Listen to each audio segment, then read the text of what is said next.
Good afternoon, dear students.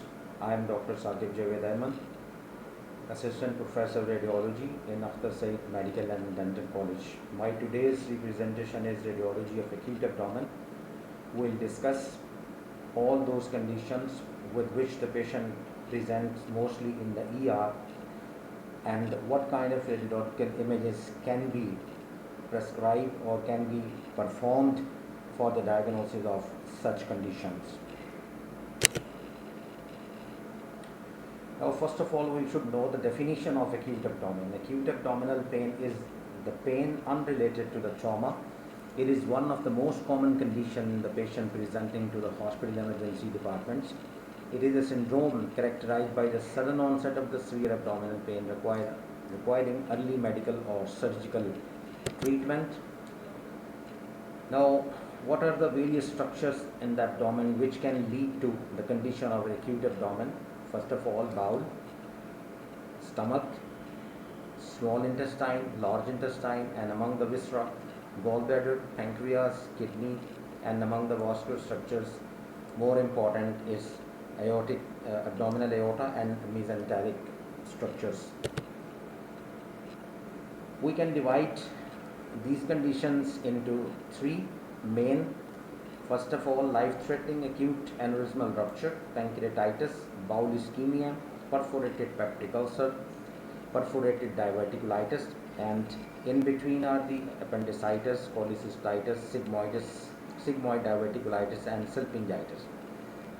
There are certain conditions which are self-limiting, like gastroenteritis, lymphadenitis, epiploic appendigitis, omental infarct, and cecal diverticulitis. What are the causes of acute abdomen? Mainly acute appendicitis, acute cholecystitis, bowel obstruction, urinary colic, perforated peptic ulcer, acute pancreatitis, and acute diverticular disease.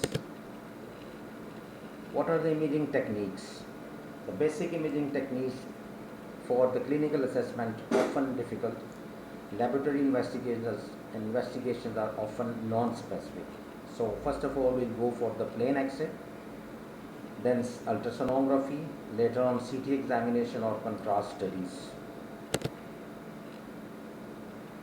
Plain radiographs of the abdomen is of significant diagnostic limitations. It is the initial radiological approach. However, two views are usually taken, a supine and erect. If the patient is unable to stand, a decubitus view is required. Now in your image, in your screen, you can see two X-rays side by side.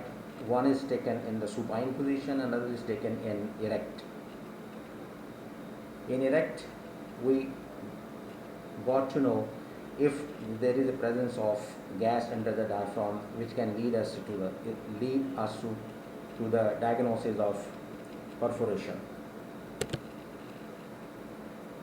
Now these are the various locations of the air in the plain X-ray which can tell us about the various conditions which can be present in that patient.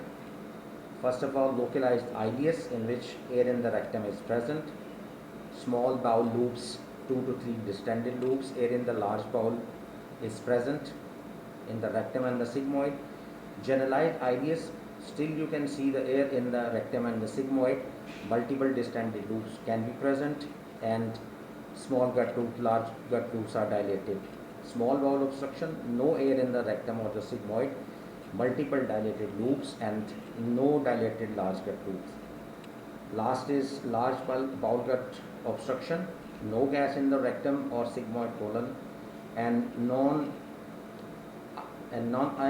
unless ileocecal valve incompetent, and dilated large gut loops. Now various soft tissue masses can be picked up on the X-rays: hepatosplenomegaly, tumor or cyst. This X-ray shows a large lobulated solid mass in the left of the abdomen, displacing the gut loops, which is large spleen. This is splenomegaly. And the metallic structure on the right indicate the previous history of polycystectomy. Another X-ray, large myomatous uterus displacing the gut loops. Patient presented with acute urinary retention, and you can see the large homogeneous structure displacing the gut loops on the left of your screen, and on the right side hours later when the patient was relieved, catch twice, and you can see all the things are looking normal. Axial CT scan and X-ray of the patient with a right renal cyst, where you can see a rounded structure present in the right renal area, and this is simple cortical cyst. X-ray of the abdomen and the CT at the same level. On X-ray you can see entrapped air presented with the arrow, and on the right side of the screen you can see the CT where there is some collection in the right lower quadrant, and this is a right lower quadrant abscess. Value of CT. CT is clearly superior to the plain radiography, confirming the diagnosis, site and level, revealing the causes of the bowel obstruction, detecting the pneumoperitoneum, identifying ureteric stones, and makes the examination of the solid organs easy. The major obstacle to replace plain abdominal radiography and unenhanced CT appears to be its cost, availability, and a radiation dose. And there are multiple images you can see. On the left of your screen you can see plain X-ray of the abdomen with markedly distended bowel loops, and same patient underwent CT of the abdomen. You can see the similar structure. Patient was given oral contrast. You can see the air level in the gut loops indicating obstruction. Same patient with multiple other images. Here you can see the dilated gut loops, markedly dilated. Now, common causes of the acute pain in an abdominal quadrants. Acute calculus, non-calculus cholecystitis, right upper abdomen quadrant, amoebic liver abscess, spontaneous rupture of the hepatic neoplasm, myocardial infarction. Left upper quadrant, splenic infarct, splenic abscess, gastritis, and gastric ulcers. Common causes of acute pain in an abdominal quadrant. As we previously seen, right lower quadrant with structures which can give rise to the acute abdomen are acute appendicitis, acute terminal ileitis, acute typhlitis, pelvic inflammatory diseases, complication of ovarian cyst, endometriosis, and ectopic pregnancy. Left lower quadrant, diverticulitis and epichloic appendicitis.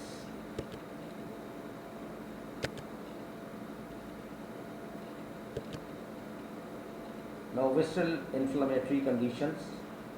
These are the organs which can give rise to acute abdomen, acute cholecystitis, acute pancreatitis, colitis, appendicitis, and diverticulitis.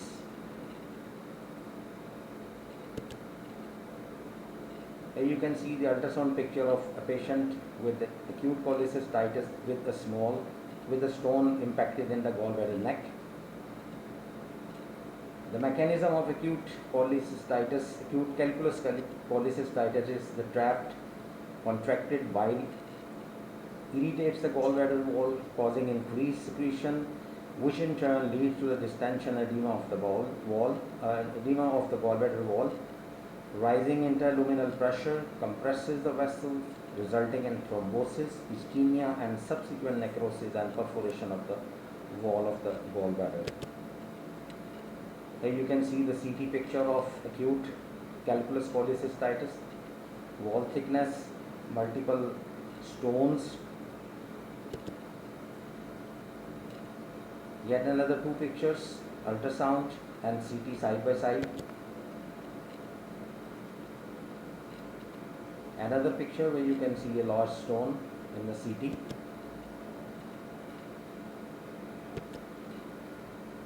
Pancreatitis, acute pancreatitis is the most often secondary to alcoholic abuse or gallstone infection in the distal common bile duct.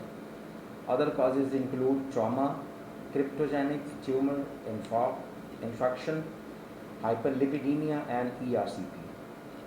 Post-ERCP pancreatitis is the known complication of ERCP. CT findings typical of pancreatitis include number 1, enlarged pancreas with inflammation of the surrounding fat.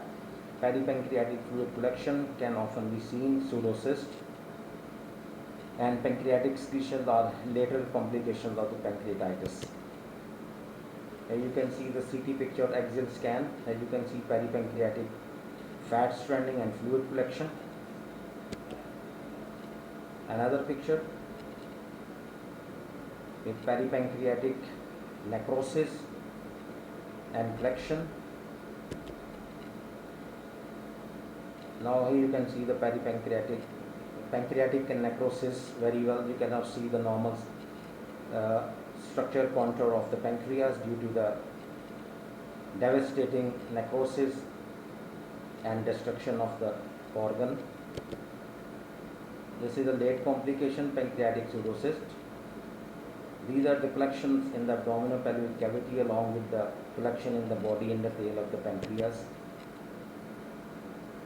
These are the CT findings. Here you can see the air in the biliary tract, which is called pneumobilia. Appendicitis. It's a very common condition. The right lower quadrant pain, fever, and leukocytosis are the classical clinical findings. CT and ultrasound are being used more often to confirm clinical suspicion and reduce the number of unnecessary laparotomies. General CT for acute appendicitis include dilated appendix greater than 6 mm or visualization of an appendiculate with an appendix of any size, periappendiceal fat straining.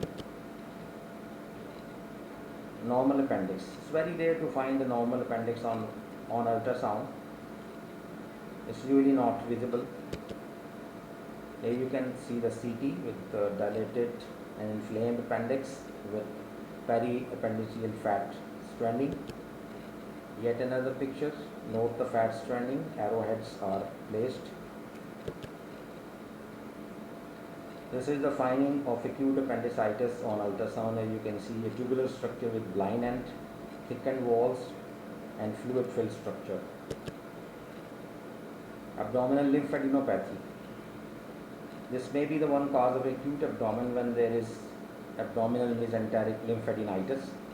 Here you can see multiple enlarged lymph nodes.